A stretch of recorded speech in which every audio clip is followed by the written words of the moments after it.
Rawa gambut adalah suatu jenis habitat yang istimewa yang bukan hanya melindungi keragaman hidupan liar yang tinggi, namun juga menyimpan karbon dalam jumlah yang sangat besar.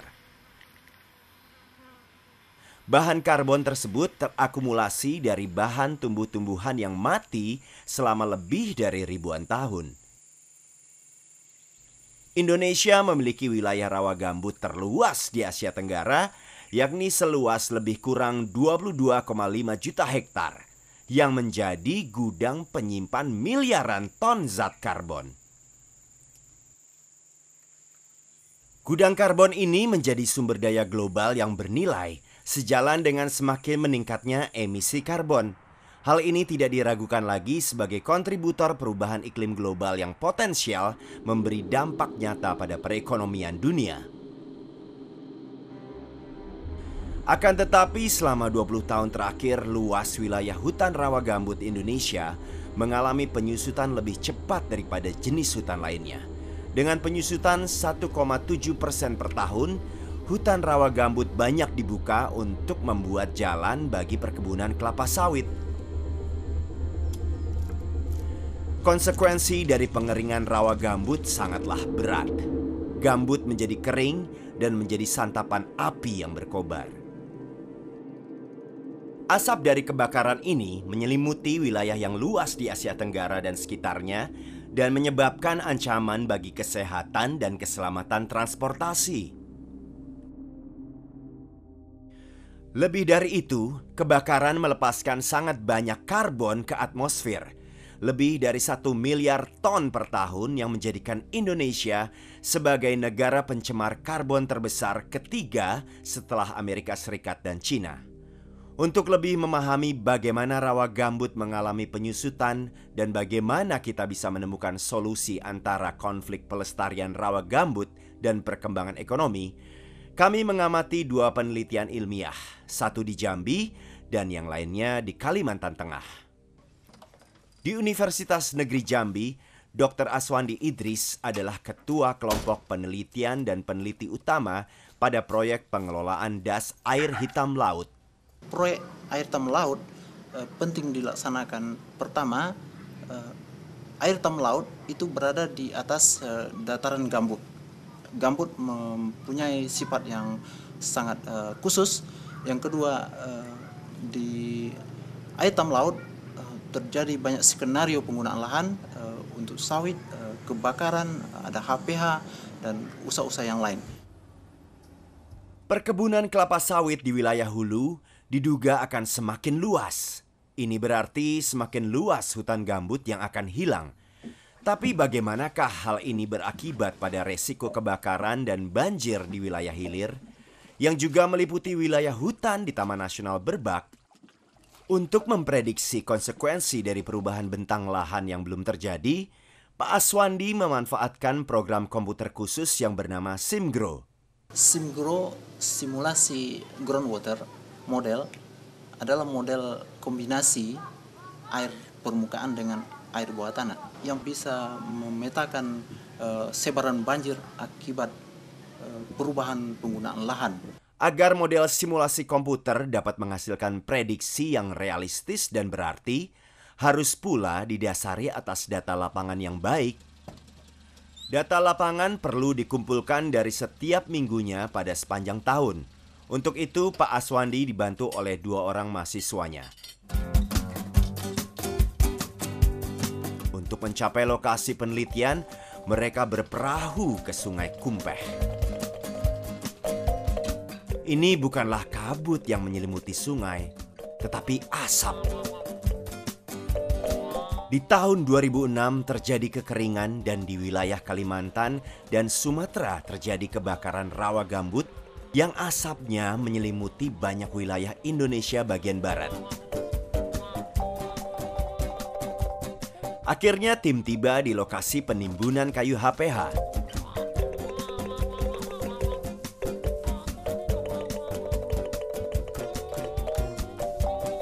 Jenis transportasi rel ini adalah hal biasa di Rawagambut.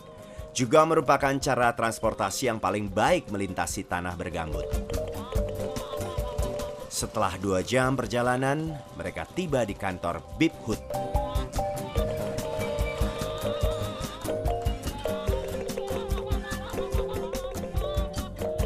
Di sini mereka mencatat data iklim yang meliputi data suhu dan kelembapan, jumlah curah hujan, dan kedalaman air tanah dengan menggunakan pencatat data otomatis. Selanjutnya, kedua mahasiswa ini bergerak mendekati Sungai Air Hitam Laut.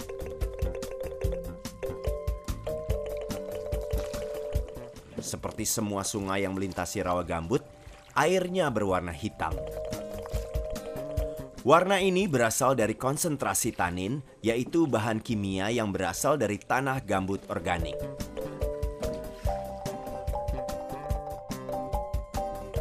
Di sungai ini mereka melakukan pengukuran kedalaman sungai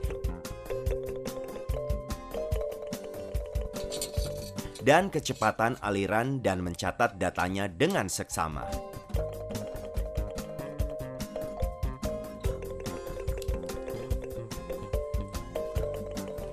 Di hari berikutnya, kedua mahasiswa ini bergerak menuju ke arah hulu, ke lokasi perkebunan kelapa sawit di Petaling. Di lokasi ini mereka memeriksa kedalaman air tanah.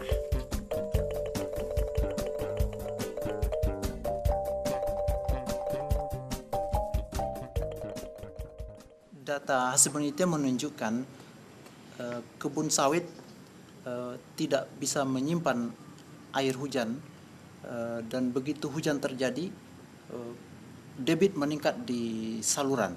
Dan pada musim kemarau, saluran kering karena air tidak ada lagi yang masuk ke sungai. Sedangkan di daerah yang masih hutan, daerah ini bisa menangkap air dengan sistem infiltrasi yang masih berfungsi maksimal. Air bisa masuk ke dalam tanah begitu hujan lebat, sehingganya surface runoff kecil, sehingganya banjir tidak terjadi pada musim hujan, dan pada musim kemarau air tetap tersedia. Setelah data lengkap dimasukkan ke dalam model SIMGRO, maka telah memungkinkan bagi program untuk memprediksi akibat yang akan terjadi setelah terjadi perluasan wilayah perkebunan kelapa sawit. Perluasan kebun kelapa sawit dengan menggunakan prediksi model SIMGRO itu ternyata menunjukkan dampak yang luar biasa besarnya. Akibat daripada perluasan itu di daerah Petaling akan mengalami penurunan tinggi muka gambut mencapai 3-4 meter. Dan berikutnya akan terjadi perubahan arah aliran. Hulu das air hitam laut akan mengalir ke Sungai Kumpe, dan sehingga daerah hilir terutama Taman Nasional Burbak akan mengalami kekurangan air, sehingga daerah Taman Nasional Burbak akan mengalami bencana besar di masa mendatang. Ini adalah sebuah paradoks. Di saat kelapa sawit tengah dipromosikan dan dijual untuk biodiesel, namun perkebunan pada Rawagambut malah menjadi penghantar emisi karbon utama dari kebakaran gambut. Sekarang, mari kita ke Kalimantan Tengah, di mana pernah terjadi sejumlah kebakaran gambut terhebat, dan kerusakan hutan Rawagambut ini juga dihantarkan oleh penanaman berbagai jenis tanaman yang berbeda. Luasan hutan Rawagambut di Kalteng adalah tidak kurang dari 2 juta hektar dan menyebar ke hampir seluruh bagian selatan Provinsi Kalteng. Areal ini adalah luasan gambut kedua terluas di Indonesia setelah Irian Jaya. Di tahun 1996, pemerintah Indonesia membuka hutan Rawagambut di Kalteng dengan tujuan mengembangkan tanaman padi besar-besaran serta sebagai kompensasi dari perubahan penggunaan lahan di Jawa. Akan tetapi proyek ini tidak berhasil seperti apa yang direncanakan.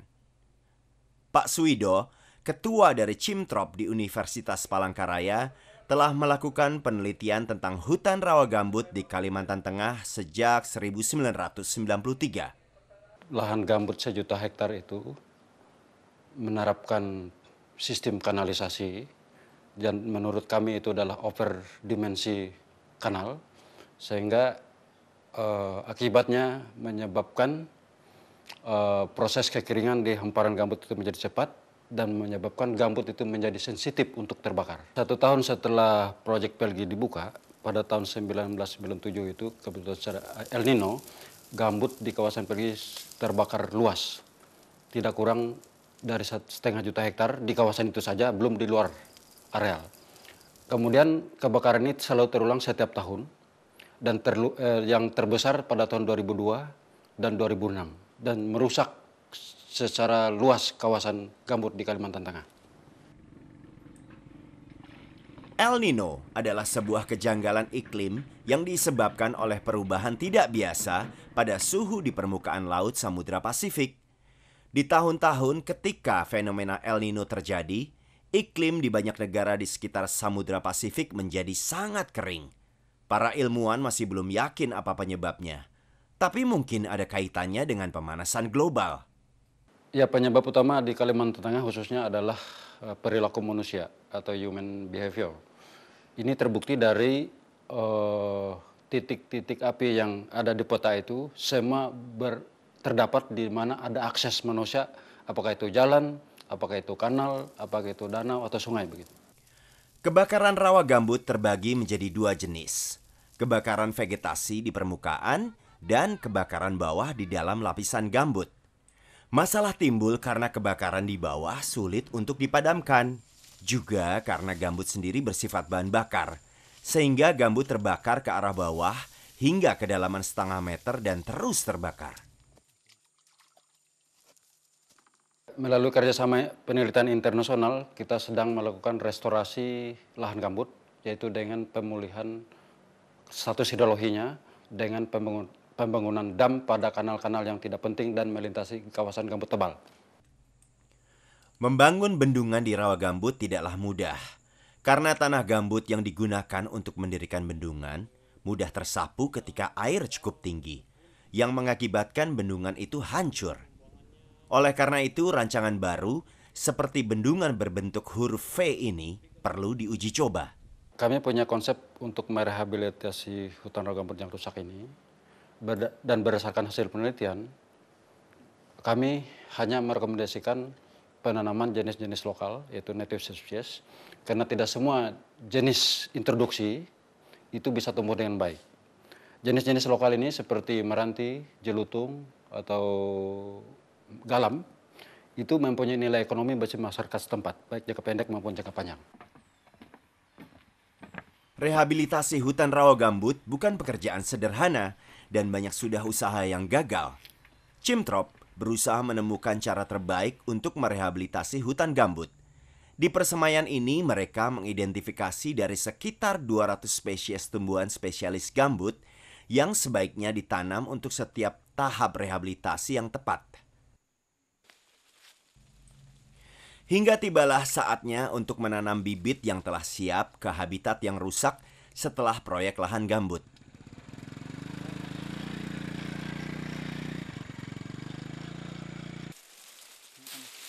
Kita berharap agar satwa liar pun akan diuntungkan setelah hutan gambut direhabilitasi.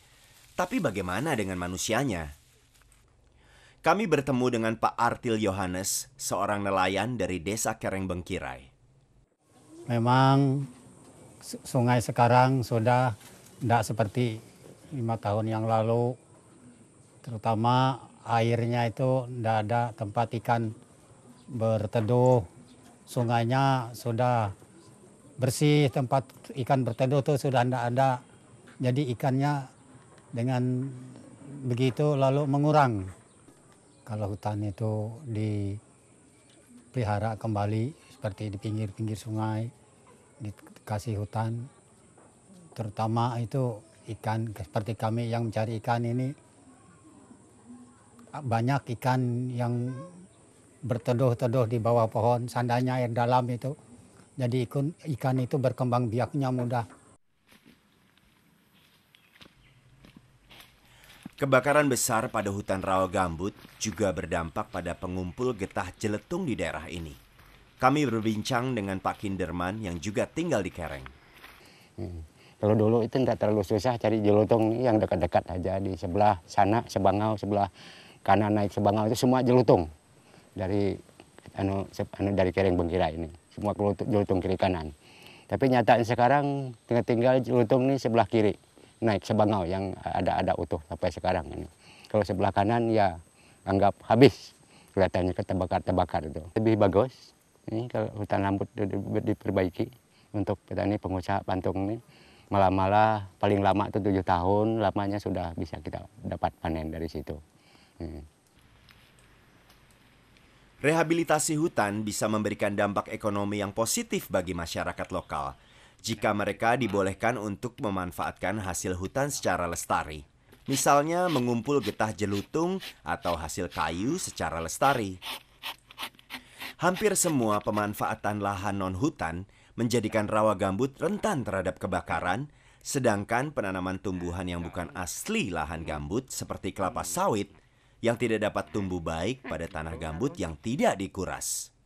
Upaya pemulihan hutan rawa gambut dengan menanam kembali tumbuhan asli tanah gambut adalah pilihan pengelolaan yang terbaik.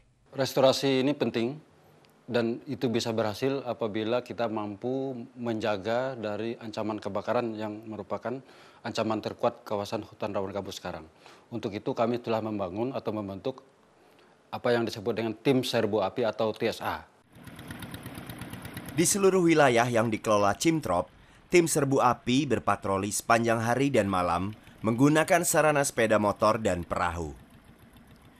Ketika kebakaran terdeteksi di dekat aliran sungai, tim segera beraksi dan mengangkut pompa air ke lokasi kejadian.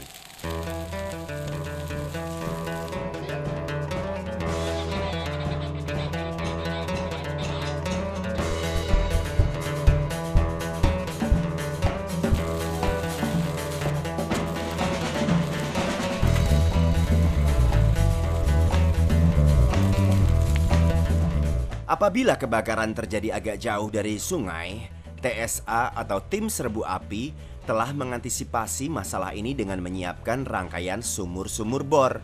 Sumur-sumur dengan kedalaman sekitar 20 meter ini mampu menyuplai air bahkan untuk musim kemarau yang kering. Tim juga menggunakan bom air plastik atau bom tik untuk mengendalikan api saat pompa air sedang disiapkan. Dengan ini, Tim Serbu Api siap untuk melawan kebakaran yang terjadi di lokasi Cimtrop.